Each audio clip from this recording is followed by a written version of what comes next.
Good Sunday afternoon. Not done a video for a while. Tried to do a few videos, recordings, but they've not quite worked out. Not what I want exactly. So I'm going to try it once again. And it's really just about something that's obviously changed my life. It's lots of things. But one of the things that's obviously probably the most important thing I think in anybody's life is loving ourselves. I was never taught to sort of love myself. I don't know if it's the English, our society or what, we don't seem to blow our own trumpets. Now I'm not talking about being a big head, but I'm talking about like having a quiet confidence in yourself, and like I say, actually loving you for who you are. You know, loving your imperfections, and liking the things basically that you can offer to other people, social skills, looks, physique, your personality, these types of things, the things that without anything else in the world that you just had yourself, that you're happy, and that in itself makes you happy. So you're not looking for outside materialism to make you happy. You are really pleased with the work you've put in, and basically the human being that you are. It takes a lot of time. Your confidence gets knocked. Your self-love, in that respect, can get knocked. But once you internalise this and you work on this daily, it's kind of it's developing, like I say, your inner citadel, so to speak, as the Stoics call it. But it's basically your internal emotional state is rock solid, because you, like I say, once you love yourself, then it's easier for other people to love you. And it obviously positions yourself better in the world. So how have I developed this? What have I done from going up a point of really being happy with myself, really low opinion of myself, to a place now where I'm very, very happy with myself. I've accepted my flaws, or nearly all my flaws. I'm working on some, but again, I understand what my flaws are. I've eliminated a lot of them, or I've improved a lot of them, and it's got me to a point, like I say, I'm very happy with myself, and I can look in the mirror and be happy at what is looking back at me. Not just the way I look, but like I say, the mindset I've developed, the type of father I am, the type of person I am, how my work ethic, my self-discipline, my empathy for other people. These types of things. Once you develop these things, it makes life. You don't need. I used to. One of the ways that I used to try and buy happiness. This is one of the things why you look at millionaires and things. They're not necessarily happy people, and that to me tells you all you should need to know about, does money make people happy? No, it doesn't. It can bring you some forms of happiness, small forms of happiness. It can make your life in a lot of ways, obviously, less stressful. But it doesn't mean you are going to be truly happy, because at the end of the day, it doesn't matter how much money you've got. If you don't love yourself, if you you eat like shit, you never exercise, you take your body for granted, you're not going to love yourself. You're not going to feel happy inside, and this becomes a point where just buying stuff all the time, it doesn't give you the same feeling. Initially when I would go and buy new clothes, I'd get it'd feel good for maybe a few hours, but then that died off. The dopamine hit died off, and I needed, I wanted to go and repeat that. People think who get caught up in, trying to, or always wanting to know how many likes they get from posting a picture of themselves, which boils down to, in a lot of circumstances, I would think, that they don't obviously love themselves, and they're looking for outside approval, outside validation of do other people, because I don't really think much of myself. If I get lots of likes, will that give me that, will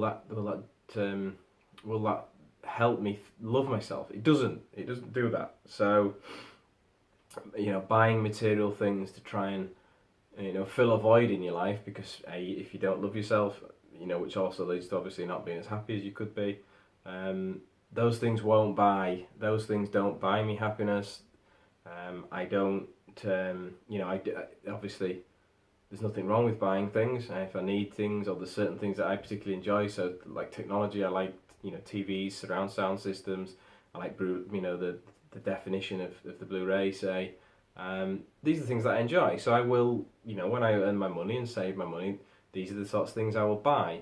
But clothing was something I used to just buy all the time to try and make. It was basically just trying to, instead of spending the time working out and actually getting into really good shape, so that any clothes I bought would look good on me, regardless of the price or the badge that they had on them. It wouldn't really matter, because if you have two guys and one is overweight and you put him in the same clothing as a guy who's in shape, or sort of say even a much cheaper brand, the guy who's in shape is always going to look better in the clothing. It's not the clothes that you buy or the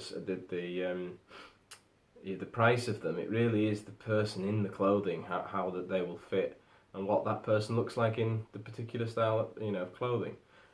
That was where I should have spent my time and my energy, but obviously that route's harder, because it meant I had to get off my backside and I had to go and work out and I had to do it regularly. But when you do it regularly, it becomes a habit, and then it becomes a way of living. And obviously, once you start to reap the benefits by not only putting in the hard work, but by getting further on that path where you're starting to feel better and you're starting to look better. You get a snowball effect, and people compliment you, and obviously feel that feeling of losing weight was way better than anything I ever bought. It was way better, because I'd actually achieved something. I'd put in steps in place to reach a particular goal, and is more fulfilling than actually reaching the goal. When you reach the goal, you get it feels good, but the process is much better, much more rewarding. Going out and buying clothes is instantaneous. I don't really have to do anything to that. I have to earn money, but it's easily spent. It goes off a card or whatever. You don't really see why as kids we were always taught to save our money until we could buy. We could afford the thing we wanted to buy, not just go and borrow the money and have the product and then pay it back. It's so much more rewarding. And it teaches a much more valuable lesson, I think, saving up for the things and then buying them. So I'm going slightly off topic here. Let's get back on track. So what have I done, like I say, to enable myself to see myself what I am, and to love what I am, and be acceptant of that. And in doing so, it's made me much more happy. I've got a much my internal mindset is extremely strong, and like I say, if I lost my home and things, I'd still have that internal happiness and mindset, and I know the things to focus on to keep those things going well. So one of the greatest three things, again, it's something I've talked about in other videos. There's always going to be this theme in my videos, because it really is, in my opinion, the keys to having a happy life, to giving yourself the best shot in life, and that is to exercise regularly, to get ample sleep, and to eat whole organic foods. You don't need to delve into which diet. Just try and focus on eating things that we as humans are designed to eat, that our body responds to well. You'll be able to figure out which things you respond to better than others, or how much carbohydrates you need, and do you need more than other people, or can you get away with eating less? You'll find out. I mean, it takes time, like anything. I'm not going to go into that now, but those three things help my journey every day. If I do those three things, things go well, and it's pretty much as simple as that. That is the keys to happiness, or to the start of happiness. Once you get in good shape, once you keep that shape, or certainly, the weight off. You don't need to waste money on buying clothes all the time. These clothes I've had for years now. They fit me the same as they did 3-4 years ago. I've maintained the weight because I, pay attention to that. I eat, the right foods. I enjoy eating the right foods. Eating the right foods makes me feel good. It has a physical benefit and a psychological benefit, as does exercise. As does getting enough sleep. So they're the first three things that really help me feel, happy and love myself. If you look after your body, that is self-love, because you respect yourself. You respect the things you put in your body. You respect what your body needs to, move you through life. Basically, it's a vehicle, and you have to look after it like you would a car. So they're three main things. The second thing that I do and did a lot, I don't have to do it as much now, but I did at the beginning, because, like I say, my internal thoughts of myself was very low. I had to do a lot of affirmations. So I would write things down about myself that I liked, and it would be on a piece of paper that was in sight every morning or every time I went to bed. And I would, when I was making my breakfast, I would say them out loud. I would say the things that I liked about myself, or even if I wasn't at a point of thinking those things were great about myself, I would say them. I would constantly say to myself, like I say out loud, I believe and I love myself.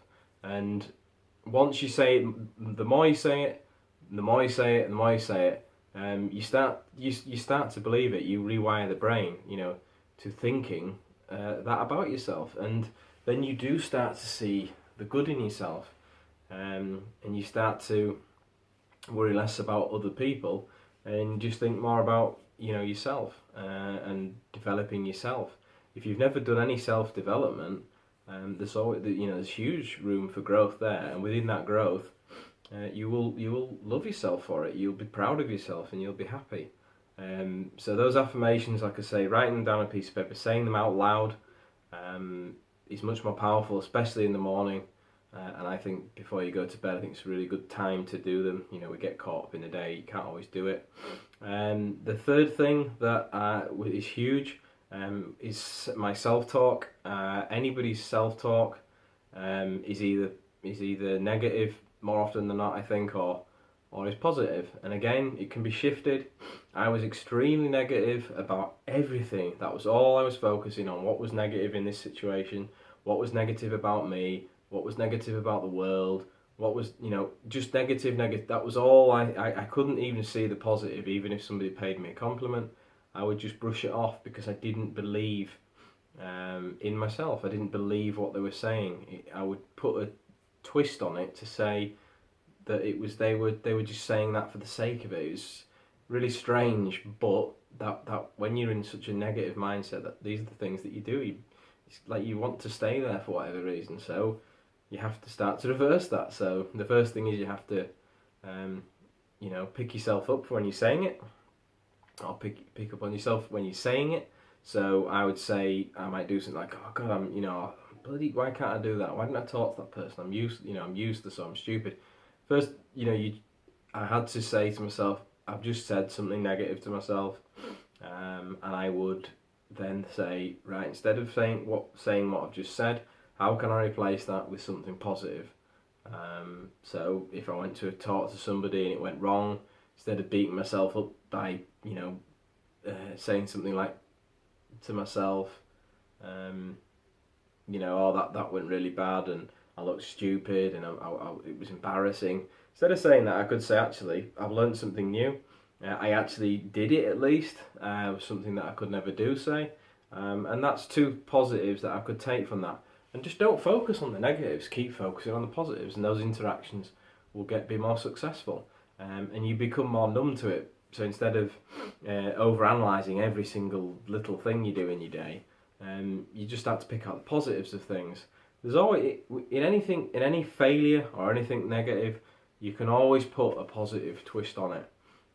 Even if it's something really bad, and you can just say to yourself, this is going to make me stronger. It's not a nice experience, but I'm going to learn from it. Whatever it is, if you break your leg, or what, I don't know, somebody passes away in the family, it's not nice, but if you can work on these things for yourself, you'll find it easier, I think, to get over these problems in life.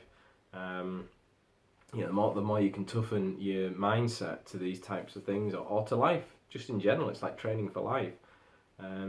It makes things a lot easier. So negative self-talk to positive self-talk is huge. One of the little tiny things that I worked on with my therapist was when I would go to bed, a lot of the times I would think that was when these weird thoughts would come up. They would be coming up throughout the day, but certainly at bedtime, all the negative thoughts would jump into my brain, perhaps because everything was quietening down, I didn't have things to distract me, I would think of stuff about my daughter and getting trapped in burning buildings, and then it would make my adrenaline would be through the roof, and I'd struggle to get to sleep. So what we did was we would imagine, or I would have my eyes closed or whatever, and I would imagine a train coming along, and it was the negative self-thought train, and I would picture those thoughts that I just had getting on this train, the doors closing, and it going off into the distance. So trying to get those negative thoughts out of my mind, and then I would replace it with the positive thought train, and I would think about all the good things that me and my daughter had done together, and all the good things that we're gonna do together, and how good she is, and how much I'm trying as a father, and just by replacing those things with that, you can't stop the things popping into your head. They just come out of nowhere. Why that happens, who knows? But I have to admit they're way less than me, because my mindset now is one of positivity. It's one of abundance. And I don't worry if I lose my job, because I'll just go and get another one. That's how I think now. If I lose my home, I'll work through it, and I'll get to a point where I'll buy a new one. Whatever happens, my AV receivers just blew the other day, and at the moment it's not something I wanted to spend money on, over 400 quid, but because I've saved and had that money in the bank, I've been able to replace it. Yes, it did, and it didn't really bother me that much, because I have done that. I've worked, and saved money for things like this to go wrong. Stuff goes wrong. Something else, my toilets needs parts replacing on it, and I'm going to go and have to pay and do it. But that's part of life. I'm okay with that.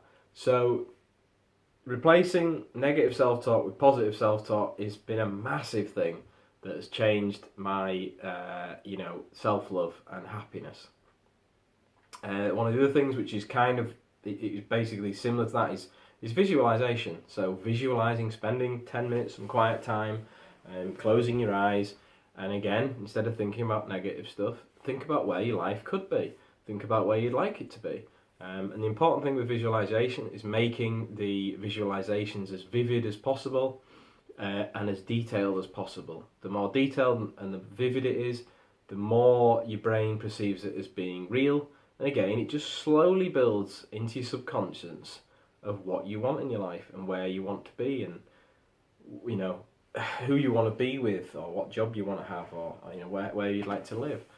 Would you like to live abroad? What holidays would you like to go on? Just these sorts of things. It's a good way if you're ever feeling down, or you're in a negative state, so changing the state you're stuck in, is to visualise. Sit down, close your eyes, and think of something either in the past that's been very pleasurable to you, or something that you'd like to dream of in the future. A holiday you would like to go on. I'd say make it as vivid as possible. So for me, one of the ones I often use is going to Las Vegas. It was something growing up through a kid. I always wanted to go to America. It's still, kind of a burning desire within me. I'm desperate to go and, explore America, basically. It's just something I've always loved, watching it on TV, watching it in films. I'd love to go and see the place. So I went to Las Vegas, and I went to the Grand Canyon. I just think of that, there's a film, Collateral, if you've seen it, with Tom Cruise and Jamie Foxx. He's a cab driver, he's Jamie Foxx. Not going to the film, but he has behind his visor in his cab, he has a picture of a holiday destination, a postcard, and he says that he, times in his day when he gets 5 minutes, he just imagines himself being there, and that's what visualization is. You imagine the holiday you're going on, and it gives you really good feelings within inside. It should change your state from one of despair and one of negativity. It's like you say, if you're going through a breakup, for example, or you're finding it difficult to meet women or men, you've got to remind yourself that there's billions of other people on the planet, and visualise yourself meeting somebody new, which you will do, and there's a good chance you'll meet somebody better, because if you're working on yourself, you're going to be a better person, you're going to be more appealing to other people. So visualisation is a really good thing to use, sort of to add to the other aspects I've talked about, and then probably the last thing I'd say, there's probably something I'm going to miss here. In fact, I've done some notes. Is the more you can be in nature. So the more you can go and go walking, go biking, be out in the natural world, seeing wildlife, with the feeling the sun on your face, moving around, and doing things, socializing in person as opposed to through a phone. That makes, like, seeing my family. When I go see my family, I leave it in the car. Deliberately, if I go and see friends, I leave my phone in the car. If I go on a date, the phone will be on silent. It will be in my pocket, out the way. I don't want it, in sight. I want to focus on who I'm going out with, or with my family. Give them my attention, and it's much nicer. Instead of having that feeling of, oh, I need to check my phone, or, oh, if someone's texted me, I just forget about it, and I can just enjoy being with my family, which is important. And again, it's something we should naturally do. We're kind of not doing it as much because of technology. But if you can try and limit your time on social media and limit your time on your phone and spend more time, with actual face-to-face human interactions, again, it makes life more pleasurable. It makes me happier. It makes me be able to work on things as well that I struggle on. So again, that once I've worked those things, it does help me love myself. It's like I can give myself a pat on the back. So they're the main things that have helped me. One last other thing, actually, thinking about, is similar to affirmations, is just to be grateful of what I've got. When I go to sleep at night, I spend 5 minutes saying, or not just what I'm grateful at, what have I done today that has made me get a little bit better than yesterday. So have I worked out? Did I eat healthy meals all day? Did I speak to somebody that I would have otherwise avoided to, or did I say hello to? Just, it can be anything, tiny things. But whenever you're making progress, no matter how small it is in life, it definitely helps build your self-esteem, your self-confidence, like I say, and ultimately, it helps you, value yourself and love yourself. And that's, like I say, that's all we need as a starter point. If we love ourselves, we build our self-esteem, build our self-confidence and happiness, then we're in a really good position to do well in this life. So I'm going to leave it at that, because I say I've struggled to do this video. I've recorded it a few times and not got it all in there, or it's not been what I've wanted. So I'll watch this back and see how this comes across. But if you like the channel, please subscribe. Please hit the alarm bell so you get notified. Give it a thumbs up or thumbs down, whether or not you like it or not. Post a comment below. How much are you in a position like I was, where you're very negative, you don't love yourself, or are you in a position now where you do love yourself? What have you done to, build yourself up? Is there some things that you could help other people with by posting a comment that I've missed out, or that's helped you and it's been different to my journey? And good luck.